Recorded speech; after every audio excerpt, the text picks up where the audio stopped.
I had just finished a very long case involving the squatter movement at the Lower East Side of Manhattan. And with my girlfriend, we were getting ready to go on a holiday for 3 weeks. We had a cabin on the ocean in Maine.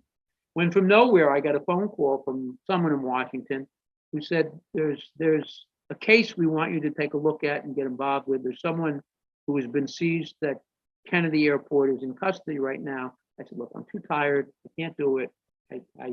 My girlfriend will kill me. You know, we haven't had a moment's rest in 6 months. And so I said, well, who is it? And this person said, Musa Abu Marzouk. And I said, oh, that's nice. I said, well, who's Musa Abu Marzouk? And he said, he's the head of Hamas. Said, what? He said, yeah, he's in prison at MCC. Go see him. Will you just go see? I said, fine. I called my girlfriend. I said, well, Mara, go up to Maine. I'll meet you there. I have to do this. I'm interested. So I went to MCC and I walked into a controlled room in an area, and Musa came out, and he'll laugh if he hears this. He looks up at me, looks up, looks down, looks up, looks down. I had work boots on and jeans and a sweatshirt. I think I might have had my sweatshirt from Shakespeare that said, the first thing we do, let's kill all the lawyers. And he looked at me and said, who are you? As he stared up and down. I said, I'm a lawyer. I said, so-and-so sent me. And I had a code, which I used, so he knew so-and-so sent me. He said, I don't need a lawyer. I said, you're right. You need a dozen lawyers. And I took his case, and we spent literally thousands of hours together over the next several years. We won.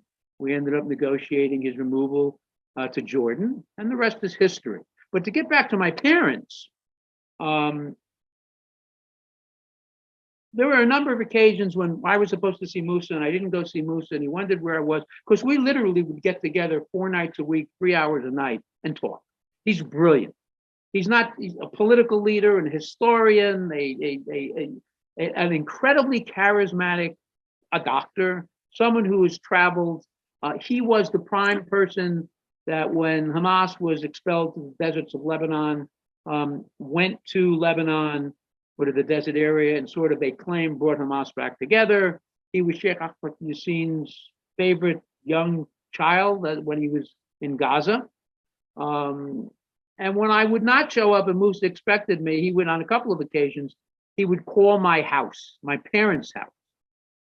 And on several occasions, you know, he called, and my mother answers the phone.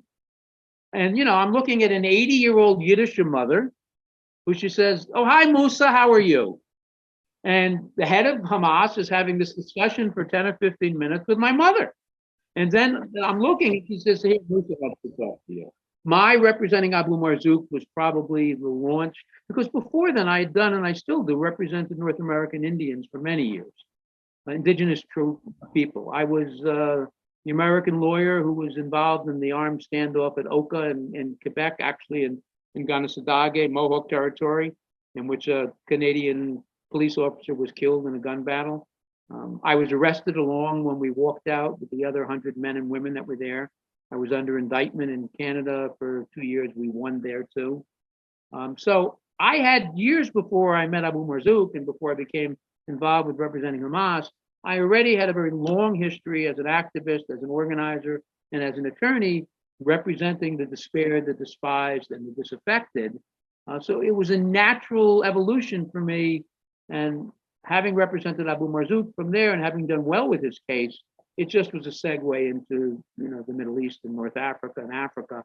And that's now 25 years of nonstop work in the region.